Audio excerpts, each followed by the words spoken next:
And we continue our special coverage on the Maasai Mara migration now. Today we are focusing on the luxurious side of life. The Great Migration is one of the biggest draws for tourists to East Africa. But getting to the reserve can be rather challenging.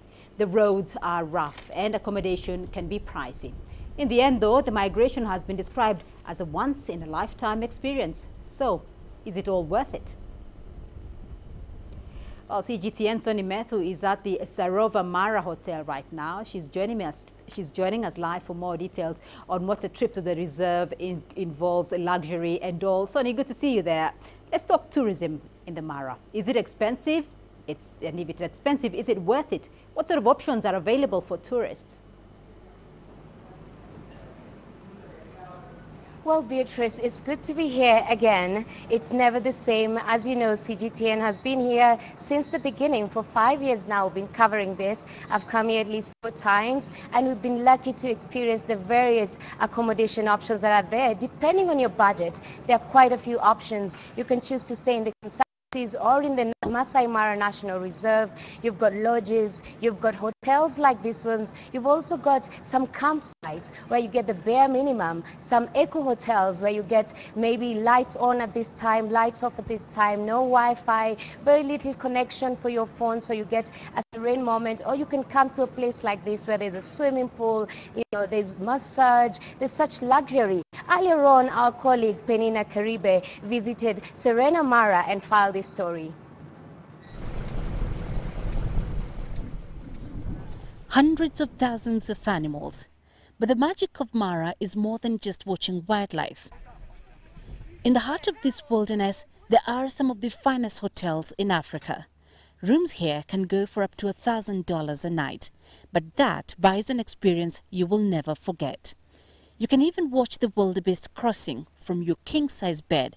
Those are elephants you can see in the distance. But it's very tasteful too. Our architecture is borrowed heavily from the local Maasai designs. So in this case, the Mara Serena is designed like the local Maasai Manyatas.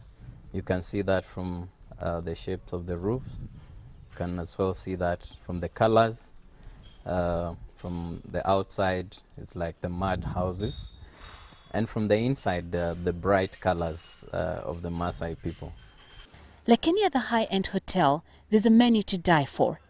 Some exotic dishes, some more traditional. Every Saturday, we normally do all the Kenyan meals.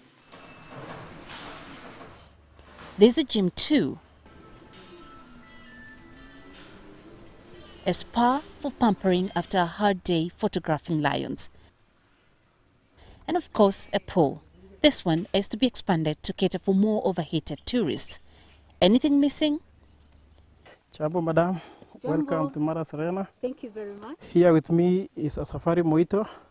It's very ideal after a hot day safari, and I can recommend that for you. And what do you have there? This one is also another special one. You can see it is in a Maasai special pot. A calabash. For information, we source it just from the locals, and what is inside is a very special drink. And for information, it was invented in Kenya. We call it a dawa. You call it dawa? Yes. Dawa, that's Swahili word for medicine. For medicine. Right. And in this one, we have made it a very special vodka from wheat paste. We call it a kettle one. Have you heard of it? No. Please, I can recommend this one for such a nice day. I would think, Christopher, the reason why it's called dawa, Yes. I would think, correct me if I'm wrong, Yes. but that's because it's a very popular drink, I think, here in Kenya with people who have a flu. Is that true? Yes, and it's from the Kenyan made. One of the Kenyan bartenders invented this. What people don't know is there's always something happening in the Mara. For example, after the wildebeest have left, they normally have cleared all the tall grass. So that is now becomes the best time to view the cats, for example. So for cat lovers, they will not mainly come over this period of the migration. They'll come much later on. The hotel has hosted a wide variety of guests, including heads of state.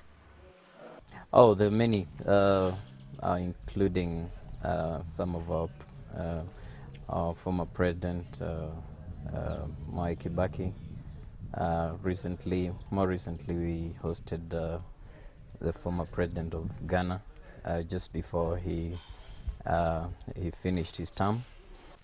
So, if you don't get to see a crossing, there's always the chance of sharing breakfast here with a celebrity. Kenya sells the Great Migration as the total tourist experience. Even so, the hospitality industry is just getting started. New camps are springing up around the Mara each year. Penina Karibe, CGTN, Maasai Mara, Kenya.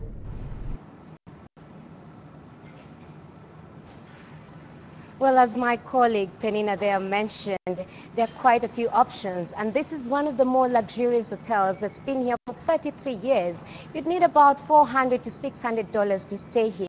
And we have the manager with us, Mr. Kioko, who can tell us more about it. Just what kind of nationalities do you attract here?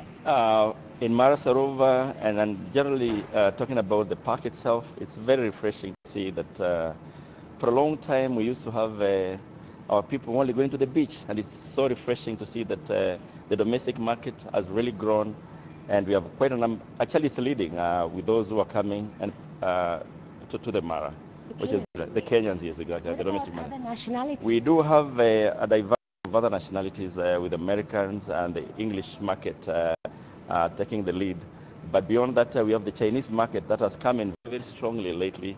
And of course, we are very, very intentional in what we are trying to do to ensure that we cater for all these diverse nationalities. So what sort of experience are they looking for when they come to this luxurious place, for example? Thank you very much, Sony. It's true that apart from the fact that Mara Sarovar is a high-end camp, and with such an infrastructure, it's also refreshing to remember that it's really the staff who make things happen here. We have great cuisine, which is very intentional in the sense that we cater for all these palates. And the other options that you can take while you're here, you can go for a balloon ride, you can go for a sundown, or you can go and sit on a vantage point, view the sunset, and watch the animals also on ground. You can do the bush dinners. We have a spa, there's a pool, so yeah, name it, I think we have it. Thank you. And why would the Chinese people, for example, come here? Because I see more of them coming lately. Sorry, I think we're very, very intentional in the way we are we're laying out our infrastructure, because apart from the cuisine, we do have Chinese-speaking employees, which I think puts us ahead of the competition. And not to mention the Oriental cuisine from our chef, which ensures, again, it caters for all these diverse palates.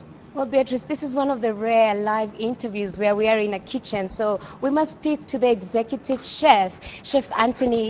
Please tell us, what's your specialty? My specialty is doing the Orient food, the Chinese stuff. What do you make for the Chinese, for example, when they come here? And what are you making?